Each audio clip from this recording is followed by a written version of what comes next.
इतिहास के सबसे भयानक, ताकतवर, महान विजेता कौन थे और कैसे उनके जीवन का अंत हुआ? ये वो लोग थे जिन्होंने दुनिया को अपने कदमों में झुका दिया, जिनके नाम सुनते ही दुश्मन कांप उठते थे। लेकिन कोई भी ताकत हमेशा के लिए नहीं टिकती। 4 महान विजेता जिन्होंने अपने अपने समय में दुनिया को हिला कर रख दिया, परंतु उनका अंत कैसा हुआ? कैसे इन यूनिक वॉरियर्स की इच्छाएं उनकी आखिरी सांसों तक अधूरी रहीं? उन सभी 4 बादशाहों में से मेरा फेवरेट है तीसरा वाला।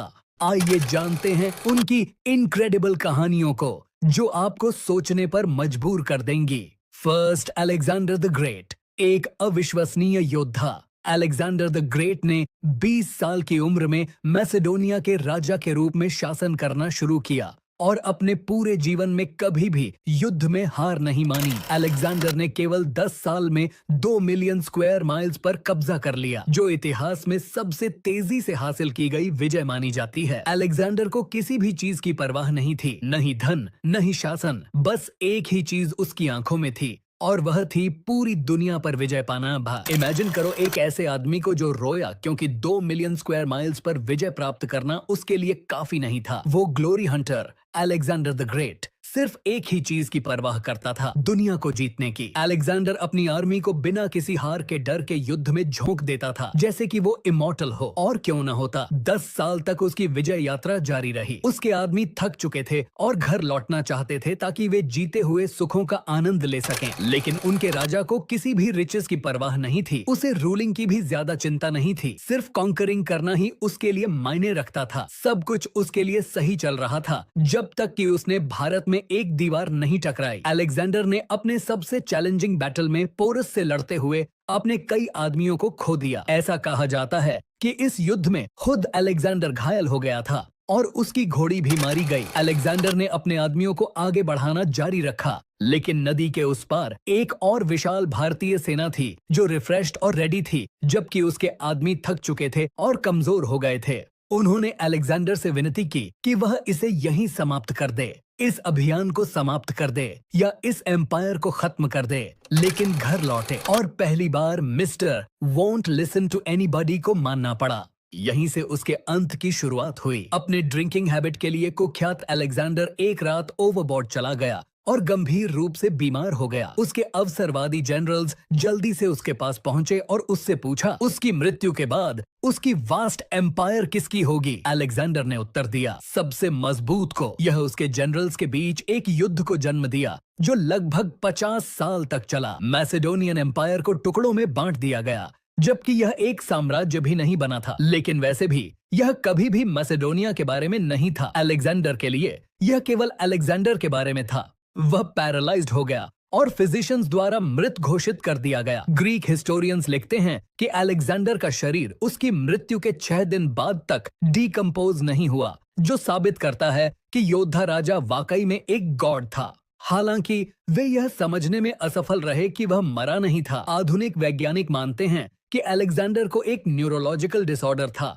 जिसने उसे कोमा में डाल दिया। यह बहुत संभव है कि अलेक्जेंडर ने अपनी दफनाए जाने से पहले अपने आदमियों की साजिशों को सुना हो। जूलियस सीजर, सत्ता का भूखा सेनापति। सीजर ने कई महत्वपूर्ण युद्धों में अपनी सेना का नेतृत्व किया और उसे कभी भी युद्ध में हराने नहीं दिया। सीजर ने रोम की रिपब्लिकन सिस्टम को कमजोर कर दिया और खुद को डिक्टेटर परपेचुओ घोषित कर दिया। सीजर का कहना था, अगर आपको कानून तोड़ना है तो पावर को सीज करने के लिए करो, बाकी सभी मामलों में उसका पालन करो। अब हम आते हैं अलेक्जेंडर के fan boy guys Julius Caesar पर। जबकि अलेक्जेंडर रोया क्योंकि उसके पास और दुनिया नहीं थी जीतने के लिए, सीजर ने अलेक्जेंडर की उपलब्धियों को पढ़ते हुए आंसू बहाए। उसने अपने आदमियों से कहा, जब अलेक्जेंडर मेरी उम्र का था उसने डायरियस को हरा दिया था, लेकिन अब तक मैंने कुछ भी हासिल नहीं किया है। सीजर की आइडल अलेक्जेंडर था और उसने उसी की तरह खुद को ऑब्सेस्ड और नार्सिसिस्टिक बना लिया। एक बार जब उसने सिग्निफिकेंट पावर हासिल कर ली,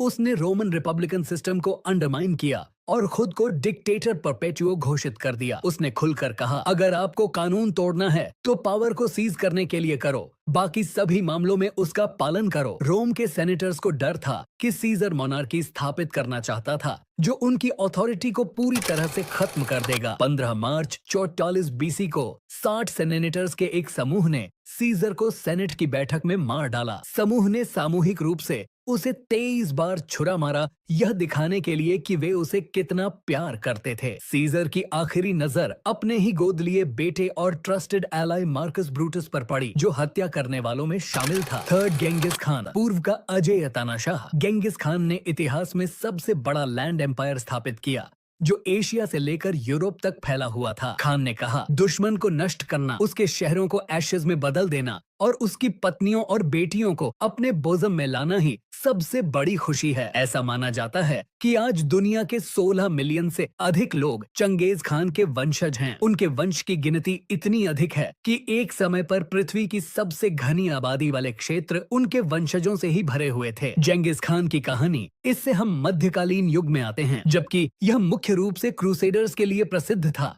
उन्हें गेंगिस खान, जो पूर्व के बीस्ट के रूप में उभरा, ने ओवरशैडोड कर दिया। उसने अलेक्जेंडर से 2 गुना ज्यादा भूमि पर कब्जा कर लिया और डिटर्मिन्ड था कि पूरी दुनिया को एक ही तलवार के नीचे लाया जाए। लेकिन अलेक्जेंडर या सीजर के विपरीत, उसने खुद को न तो गॉड समझा और न ही मैसाया। वह जानता था कि वह एक टायरेंट था और उसने खुलेआम अपने अत्याचारों का बोस्ट किया। उसने कहा, सबसे बड़ी खुशी यह है कि आप अपने दुश्मन को बिखेर दें, उसे अपने सामने झुका दें, उसके शहरों को एशेज में बदल दें और उसकी पत्नियों और बेटियों को अपने बोझम में लाकर बैठा दें। उसकी मौत के कई अकाउंट्स हैं। राशिदुल्दीन लिखते हैं कि वह ब्यूबोनिक प्लेग का शिकार हो गया, जबकि प्रसिद्ध इतालवी यात्री मार्को पोलो लिखते हैं कि वह घुड़सवारी के दौरान तीर से घायल हो गया और कुछ दिनों बाद उसकी मौत हो गई। एक और रिपोर्ट कहती है कि उसे वेस्टर्न शिया एम्पायर की एक राजकुमारी ने घातक रूप से कैस्ट्रेटेड किया, जिसे उसने जबरदस्ती कंक्यूबाइन के रूप में रखा था। उसकी मौत के बारे में अन्य विजेताओं की तरह वेल डॉक्यूमेंटेड नहीं है, क्योंकि इसे सीक्रेट रखा गया था। मरने से पहले खान ने अपने परिवार और फॉलोअर्स को उसकी मौत को गुप्त रखने का निर्देश दिया,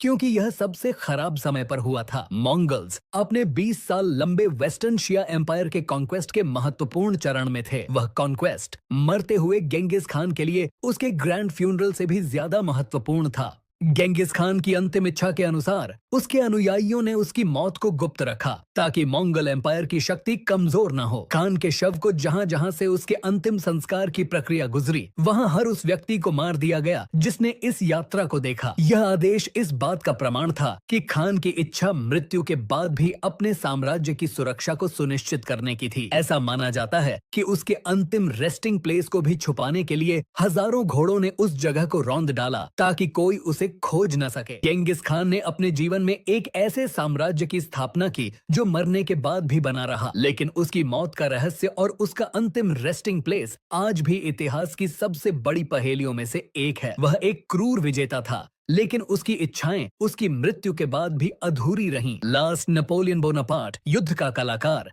नेपोलियन ने यूरोप के कई हिस्सों में अपनी सेना को स्विफ्ट एंड पावरफुल तरीके से डिप्लॉय किया, जिससे उसकी सेना अजेय मानी जाती थी। नेपोलियन ने खुद को युद्ध का कलाकार माना और बैटलफील्ड को अपनी कैनवस, जहां वह अपने मास्टरपीस तैयार करता था। अब हम इतिहास के सबसे चर्चित और महानतम विजेताओं में से एक नेपोलियन बोनापार्ट की बात करते हैं। वो दौर था जब तलवारों और भालों की जगह आर्टिलरी ने ले ली थी और नेपोलियन इस कला में अजेय माना जाता था। वह फ्रांस के रक्षा के नाम पर एम्परर बना, लेकिन उसकी महत्वाकांक्षाएं उसे यूरोप और मेडिटेरेनियन के परे ले गईं। नेपोलियन का व्यक्तित्व बाकियों से भी ज्यादा विचित्र था। जहां सीजर ने खुद को अपने लोगों के लिए मसीहा समझा, अलेक्जेंडर ने खुद को भगवान माना और गेंगिस खान ने खुद को एक निर्दयी तानाशाह माना, नेपोलियन ने खुद को एक कलाकार समझा। युद्ध का मैदान उसकी कैनवस था और वह उस पर अपनी कला उकेरता था। उसकी कंसंट्रेशन की शक्ति और स्मरण शक्ति अद्वितीय थी। 1805 के एक कैंपेन के दौरान जब एक सबऑर्डिनेट अपनी डिवीजन को लोकेट नहीं कर पा रहा था,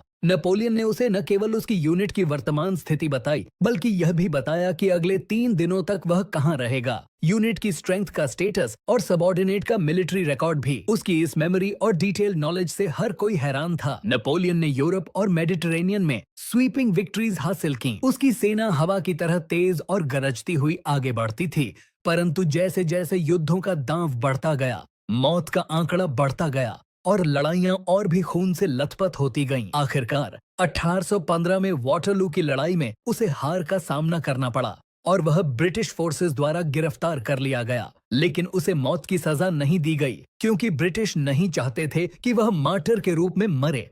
इसके बजाय उसे सेंट हेलेना द्वीप पर हाउस अरेस्ट कर दिया गया, जहां कुछ फॉलोअर्स के साथ वह आखिरी दिन बिताने के लिए मजबूर हो गया। नेपोलियन अपने शाही भ्रम में जीता रहा और आइसोलेशन और लोनलीनेस के कारण उसके मानसिक और शारीरिक स्वास्थ्य पर बुरा असर पड़ा। अपने अंतिम दिनों में भी वह अपनी सर्कमस्टेंसेस को नकारते हुए जीता रहा। डिनर पार्टीज आयोजित करता था, जहां पुरुषों को मिलिट्री ड्रेस और महिलाओं को इवनिंग गाउन्स और जेम्स में उपस्थित होना पड़ता था ताकि वह खुद को अभी भी रूलर महसूस कर सके। 1821 में 5 मई को वह अपनी अंतिम सांस लेते हुए अपने देश, सेना और पत्नी जोसेफिन के नाम को याद करता हुआ इस दुनिया से चला गया। नेपोलियन की कहानी का अंत यह बताता है कि वह एक महान विजेता था, लेकिन उसकी मौत भी अधूरी इच्छाओं और पराजय से भरी थी। 4 महान विजेताओं का अंतिम संदेश, Alexander the great, Julius Caesar, Genghis Khan और नेपोलियन बोनापार्ट, 4 महान विजेता जिन्होंने अपनी जिंदगी में असीमित पावर और ग्लोरी को प्राप्त किया। लेकिन कोई भी ताकत हमेशा के लिए नहीं टिकती। उनके साम्राज्य टूट गए, उनके अपने लोगों ने उन्हें धोखा दिया और अंत में वे अकेले रह गए। इन सभी विजेताओं के जीवन का एक ही संदेश है, कभी भी पावर, कॉन्क्वेस्ट और विक्ट्री के पीछे इतना मत भागो कि तुम अपने जीवन के असली अर्थ को भूल जाओ, क्योंकि अंत में चाहे तुम कितनी भी विजय प्राप्त कर लो, तुम्हारी इच्छाएं हमेशा अधूरी ही रहेंगी।